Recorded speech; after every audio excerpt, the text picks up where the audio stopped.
이 말씀은 구약성경 이사야 42장 1절에서 9절까지, 신약성경 마가복음 1장에서 1절에서 11절까지입니다. 이사야 42장, 제 성경책에는 1018페이지입니다. 봉독하겠습니다.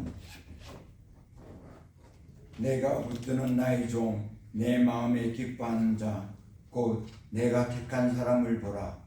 내가 나의 영을 그에게 주은즉 그가 이방의 정의를 베푸리라. 그는 외치지 아니하며 목소리를 높이지 아니하며 그 소리를 거리에 들리게 하지 아니하며 상한 갈대를 꺾지 아니하며 꺼져가는 등불을 끄지 아니하고 진실로 정의를 시행할 것이며, 그는 쇠하지 아니하며 낙담하지 아니하고 세상의 정의를 세우기에 이르리니 섬들이 그 교훈을 앙망하리라. 하늘을 창조하여 펴시고 땅과 그 소산을 내시며 땅 위의 백성에게 호흡을 주시며 땅에 행하는 자에게 영을 주시는 하나님 여호와께서 이같이 말씀하시되, 나 여호와가 의로 너를 부른즉 내가 네 손을 잡아 너를 보호하여 너를 세워 백성의 언약과 이방의 빛이 되게 하리니, 내가 눈먼 자들이 눈을 밝히며 갇힌 자를 감옥에서 이끌어내며 흑암에 앉은 자를 감방에서 나오게 하리라. 나는 여호와이니 이는 내 이름이라. 나는 내 영광을 다른 자에게, 내 찬송을 우상에게 주지 아니하리라. 보라, 전에 예언한 일이 이미 이루어졌느니라. 이제 내가 새 입을 알리노라. 그 일이 시작하기 전에라. 또 너희에게 이르노라. 아멘. 다음엔 신약성경 마가복음 1장 1절에서 11절까지, 제 성경 페이지는 53페이지입니다. 하나님의 아들 예수 그리스도의 복음이 시작이라. 선지자 이사야의 글에 보라, 내가 내 사자를 내 앞에 보내노니 그가 내 길을 준비하리라. 광야에 외치는 자의 소리가 있어 이르되, 너희는 주의 길을 준비하라. 그의 오실 길을 곧게 하라. 기록된 것과 같이 세례 요한이 광야에 이르러 제3을 받게 하는 회개의 세례를 전파하니, 온 유대 지방과 예루살렘 사람이 다 나아가 자기 죄를 자복하고 요단강에서 그에게 세례를 받더라. 요한은 낙타털 옷 입고 허리에 가죽띠를 띠고 메뚜기와 석정을 먹더라. 그가 전파하여 이르되, 나보다 능력 많으신 이가 내 뒤에 오시나니 나는 굽혀 그의 신발끈을 풀기도 감당하지 못하겠노라. 나는 너희에게 물로 세례를 베풀거니와 그는 너희에게 성령으로 세례를 베푸시리라. 그때 예수께서 갈릴리 나사렛으로부터 와서 요단강에서 요한에게 세례를 받으시고 곧 물에서 올라오실새 하늘이 갈라짐과 성령이 비둘기같이 자기에게 내려오심을 보시더니, 하늘로부터 소리가 나기를, 너는 내 사랑하는 아들이라. 내가 너를 기뻐하노라 하시니라. 아멘. 오늘 목사님 설교 제목은 주님의 세례, 우리의 세례라는 말씀으로 많은 은혜 받으시길 바랍니다.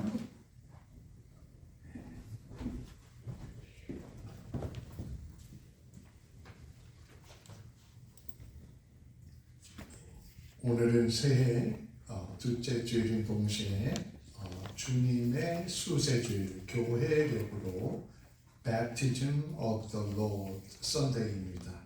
그래서 오늘 말씀도 주님의 세례라는 주제에 초점을 맞춰서 주님의 세례, 우리의 세례라는 제목으로 말씀을 전하겠습니다. 일본의 무라카미 하루키라는 유명한 세계적인 소설가가 있습니다. 지금도 글을 왕성하게 쓰고 있는데요. 1949년생으로 70대 말인데 아직도 책을 열심히 쓰고 있습니다. 무라카미 하루키는 2000년대 중반 이후에 거의 매년 노벨 문학상 후보에 오릅니다. 그래서 일본 사람들은 올해는 하루키가 노벨 문학상을 받나 말나 그 큰 기대를 항상 노벨상 발표할 때는 한다고 합니다. 이 하루키는 뛰어난 소설가이지만 이 하루키의 달리기, 러닝에 대한 사랑 또한 널리 알려져 있습니다. 이 하루키는 오랫동안 글을 쓰는 날의 일과로서 10km를 매일 달리거나 아니면 1500m 수영을 번갈아 가며 규칙적인 운동 습관을 유지해왔다고 전해집니다. 하루키는 장편 소설을 쓰는 것은 정신 노동일 뿐만 아니라 육체 노동에 가까운 작업이라고 말합니다. 그러면서 달리기는 그의 글쓰기를 지탱하는 중요한 힘이 되었고, 또 답답하고 속상한 일이 있을 때는 달리면서 그것들을 다 풀어낸다고 합니다. 실제로 그는 9월 마라톤에 42.19km인 9월 마라톤에 여러 번 참여했고 100km를 달리는 울트라 마라톤에도 참여한 적이 있습니다. 하루키는 인터뷰에서 세상을 떠난 후에 묘비명에 무엇라고 쓰여지기를 원하냐 할 때 이렇게 대답했습니다.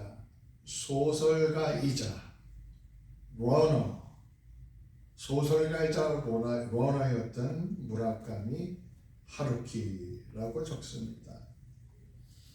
우리 신앙생활도 달리기 같습니다. 신앙생활은 영적인 마라톤이라고 할 수가 있습니다. 그때 이 마라톤에서 결승전에 도달하는 것이 중요하죠. 그런데 그 못지않게 중요한 것은 출발선에 서 있는 것입니다. 출발선에 서 있다는 것은 이미 마라톤에 참여할 수 있는 사람으로서 자격을 인정해 준 것이기 때문에 그렇습니다. 이미 마라톤 번호표를 받고 그 경기에 속한 사람이 된 것입니다. 출발선은 그 사람이 얼마나 잘 뛰냐 그 실력을 증명하는 자리가 아니라 그 사람이 어디에 속했는가 선언하는 자리입니다. 세례받는 것도 그렇습니다. 세례받는 것은 믿음의 마라톤의 출발점에 서는 것과 같습니다. 우리가 세례를 통해서 이 영적인 마라톤에 들어왔고 그리고 지금까지 그 마라톤을 달려오고 있는 것입니다. 우리가 세례를 받는 자리에서 주님께서 이제 너는 나를 따라오는 사람이다 라고 우리의 소속을 인정해 주셨습니다. 그리고 세례를 받으며 우리는 영적인 마라톤을 어떻게 뛰어야 되겠다라고 각오와 다짐을 했습니다. 예수님이 받으신 세례도 마찬가지입니다. 예수님이 세례를 받기 전까지 어떤 치유나 가르침이나 이런 공식적인 사역을 하신 적이 없습니다. 세례를 받으시면서 바로 공생애의 출발선에 선 것입니다. 구약시대가 끝나갈 무렵 당시 세례 요한 존 베프티스트가 나타나서 죄 사함을 받게 하는 세례를 선포를 했습니다. 말라기 선지자 이후에 400년 동안 선지자의 말씀이 끊겼던 유대 땅에 세례 요한의 등장은 그 자체로 큰 충격이었습니다. 세례 요한의 외침은 사람들의 마음에 와닿습니다. 수많은 사람들이 소문을 듣고 세례 요한이 있는 광야로 몰려 나왔고 자기의 죄를 고백하면서 회개하는 회개의 운동이 일어났습니다. 그리고 회개와 믿음의 결단의 표시로 요단강에서 세례를 받았습니다. 세례 요한은 외쳤습니다. 회개하라, 천국이 가까이 왔다. 회개하라, 천국이 가까웠다. 이 말씀은 단지 도덕적으로 각성하라 이 말이 아니라 메시아가 오시니 메시아를 준비하라는 말씀입니다. 메시아가 오셔서 이제 천국을 시작하시니까 메시아를 맞을 준비를 하라는 외침이었던 것입니다. 그러면 왜 죄가 없으신 예수님께서 세례 요한 앞에 가서 죄인들이 받는 세례를 받으신 것일까요? 그 질문의 답의 핵심은 예수님의 세례는 예수님 자신을 위한 세례가 아니라 우리들을 위한 세례, 바로 나를 위한 세례였기 때문에 그렇습니다. 예수님의 세례는 나와 상관없는 세례가 아니라 저와 여러분 한 사람 한 사람과 상관이 있는 중요한 일이었던 것입니다. 예수님께서 죄가 없으신데도 세례 자리에 선 것은 우리를 대신해서 순종해 주신 것입니다. 우리를 대신해서 성자 예수님께서 다잡으신 것입니다.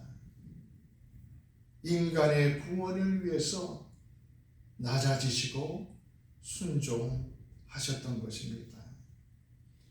마태복음 3장을 보면 예수님이 세례를 받으러 오니까 세례 요한이 주저합니다. 세례를 베풀라는 말에 아니 내가 당신께 세례를 받아야 할 터인데 당신이 내게로 오셨습니까? 하면서 놀라며 거부합니다. 그때 예수님께서 이렇게 말씀하시죠.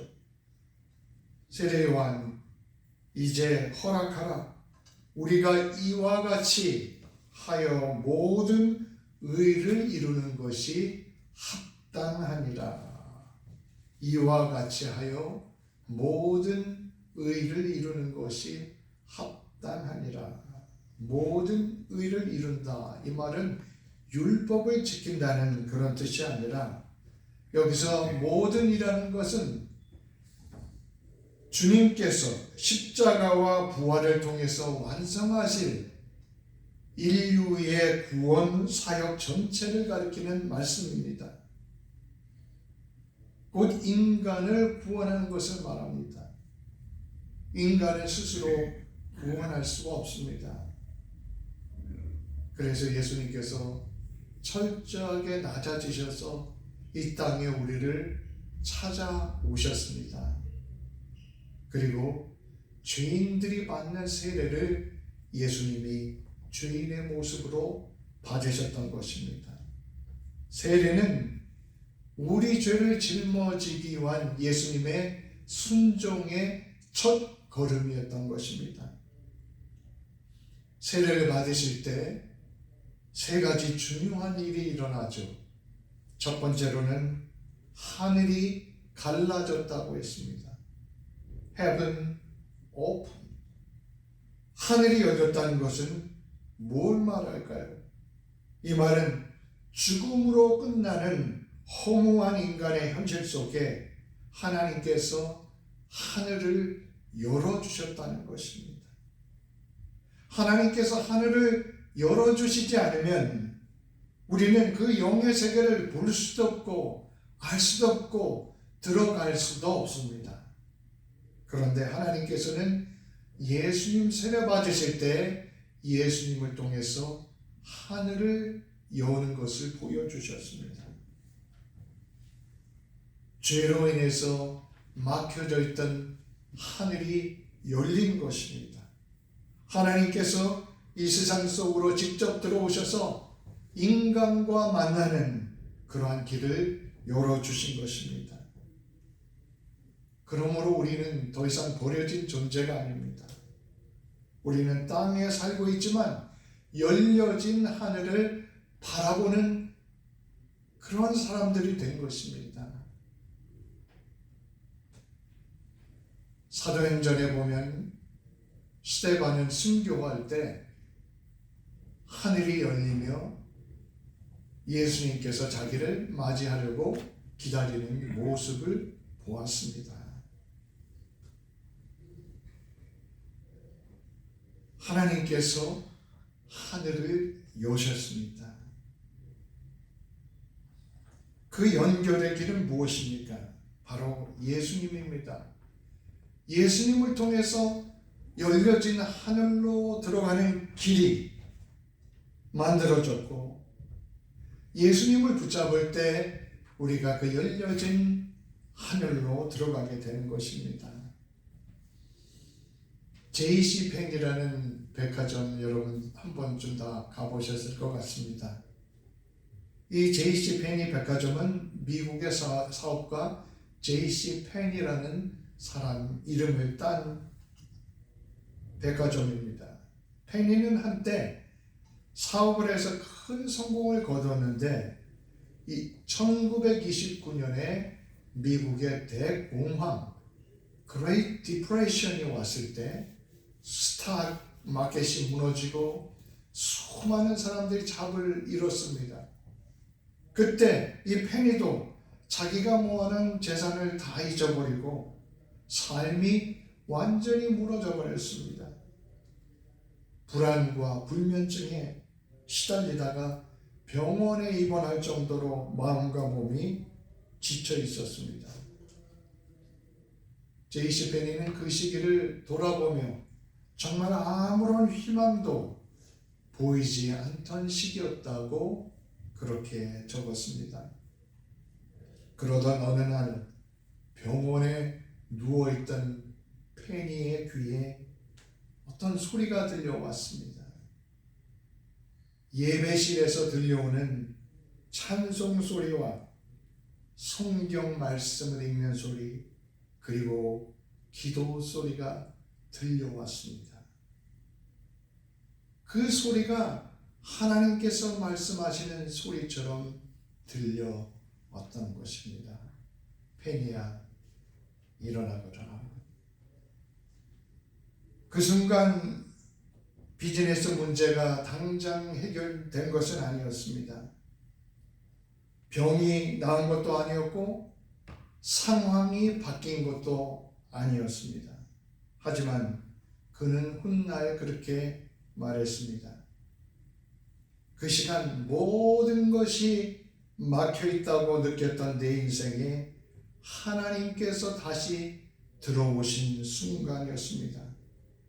절망 속에서 나의 마음이 다시 하나님을 향하기 시작했고, 그날은 나의 삶이 다시 방향을 잡기 시작한 날이었습니다.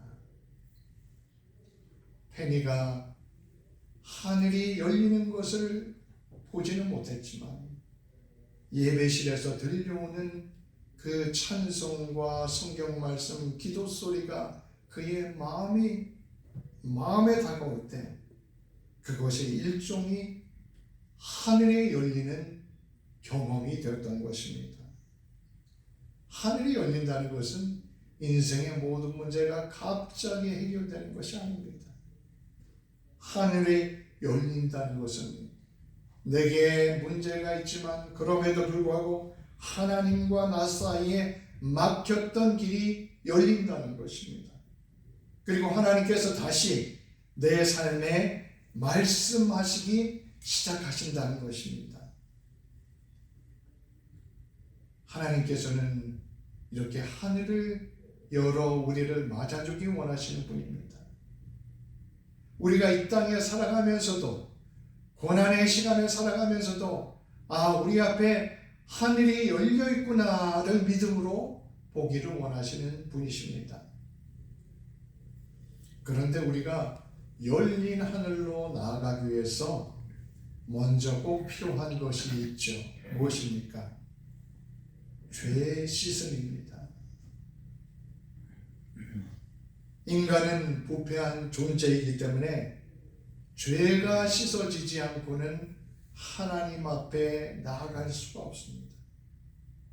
그런데 인간의 문제는 스스로 그 죄를 씻어내고 그 열린 하늘로 들어갈 수 있는 능력이 없다는 것입니다. 그래서 십자가가 필요한 것입니다.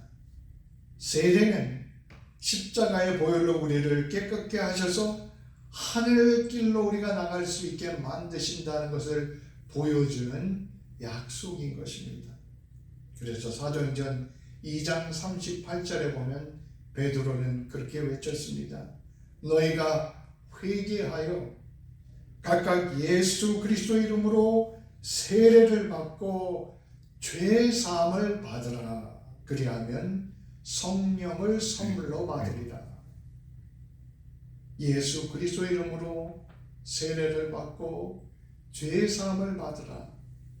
그리하면 성령을 선물로 받으리라. 세례는 우리 과거의 죄만 씻어지는 것이 아닙니다. 우리가 하나님 뜻대로 살려고 노력하지만 알고도 짓고 모르고도 짓고 끊임없이 우리의 죄 짓는 것은 현재형입니다. 그러나 또 우리가 그 연약함을 가지고 나가서 주님 앞에 우리의 죄를 회개할 때 주님은 분명히 우리를 용서하여 주시고 씻어 주신다는 것이 바로 하나님의 약속입니다. 그러므로 우리가 죄 때문에 괴로워할 때 무엇보다 기억해야 할 것은 우리가 세례를 받은 사람이라는 것입니다. 주님의 용서하심과 인정을 받은 사람이라는 것입니다. 그리고 그 용서와 인정은 계속해서 현재형이 되고 또 미래에도 계속되는 것입니다. 베프티즘, 세례의 효력은 단발적이지 않습니다. 세례의 은혜는 영원한 것입니다. 우리 죄를 씻어주셨고 지금도 씻고 계시고 앞으로도 계속해서 씻어주실 것입니다. 예수님께서 2000년 전에 우리를 위해서 십자가에 흘리신 그 보혈의 피는 지금도 우리를 그 능력과 은혜로 씻고 계시는 것입니다. 그 은혜와 축복이 지금도 우리가 함께하고 있음을 믿음으로 바라보실 수 있는 모두가 되시기를 축원드립니다. 두 번째로 예수님께서 세례를 받으실 때 성령이 비둘기같이 내려오셨다고 기록하고 있습니다. 성령이 비둘기같이 내려왔다는 것은 성부, 성자, 성령 삼위일체 하나님께서 늘 함께 하신다는 것입니다. 그리고 성령이 비둘기처럼 임했다는 것은 앞으로 우리에게도 성령을 부어주신다는 것을 보여주시는 사건이었습니다. 마태복음 3장 11절에도 보면 세례요한은 이렇게 말했습니다. 나는 너희에게 회개하기 위하여 물로 세례를 베풀지만 그는 즉 예수님은 성령과 불로 너희에게 세례를 줄 것이요 라고 말씀했습니다.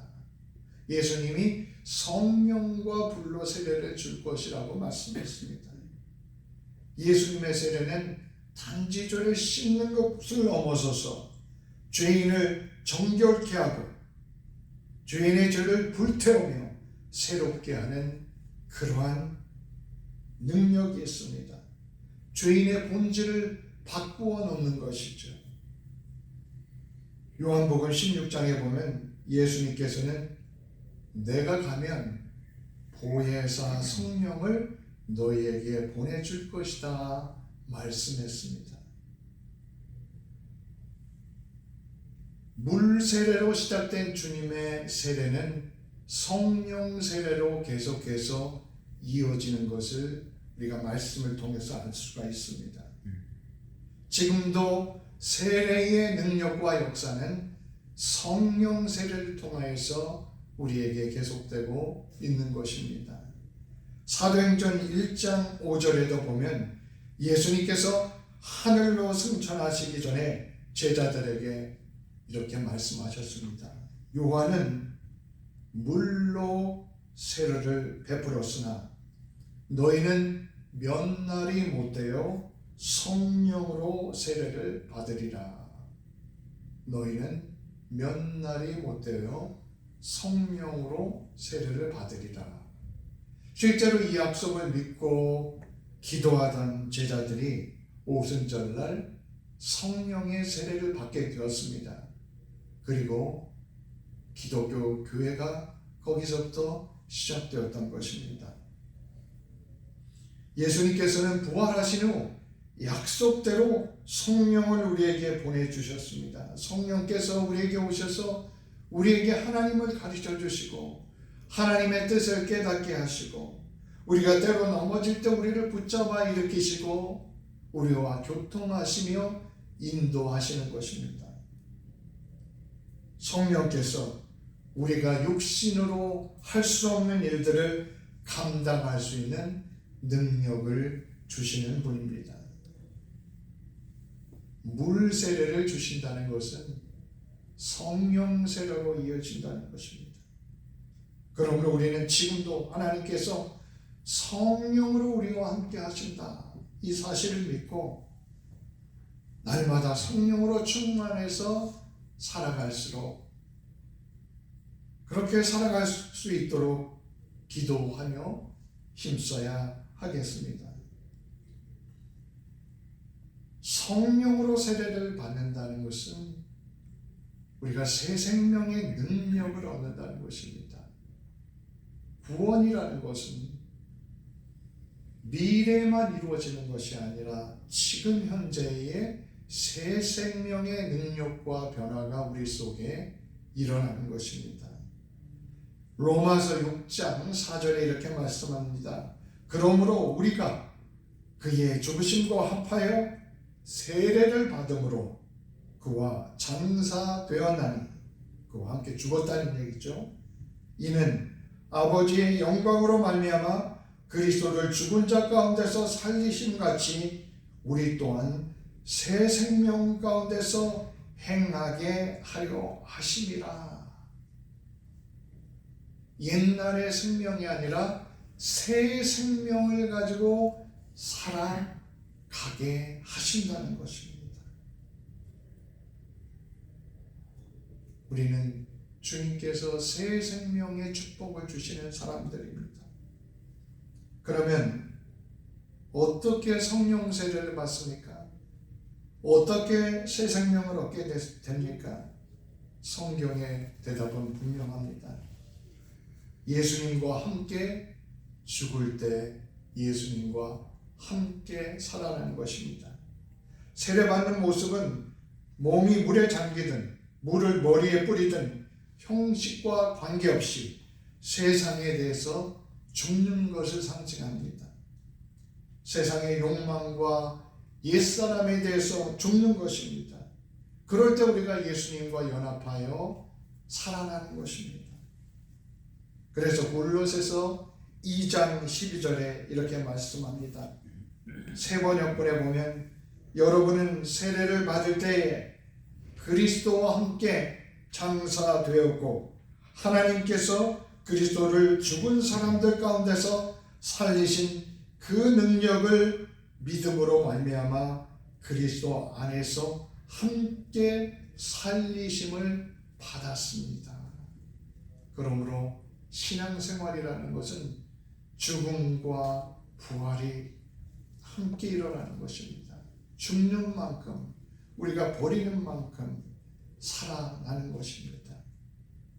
옛 생명을 버리는 만큼 우리가 새 생명의 능력을 누리게 되는 것입니다.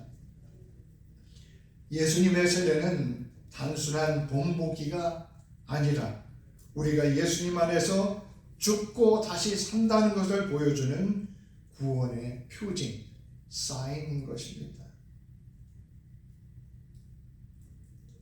올해 한 해 저와 여러분 모두 성령 세례의 역사를 통해 새 생명의 은혜와 능력을 누리며 살아갈 수 있으시기를 바랍니다.